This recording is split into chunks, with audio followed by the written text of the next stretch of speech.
Go ahead.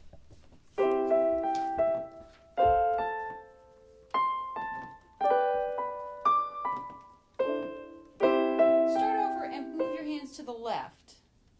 Yes, make sure you're starting the correct position. That's better.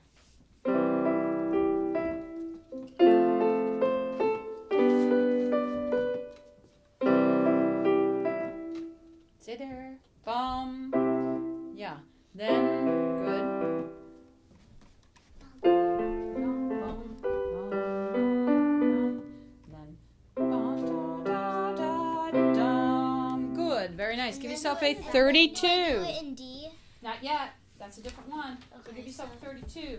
Okay. Now Ace is going to play page 15. Sorry. Come on in. Root position chords in D, and I'm just going to correct you a little. It's better. I'm late. I have to go home. There's a sitter coming, so change of plans. Okay. I'll come afterwards. Okay, sounds good.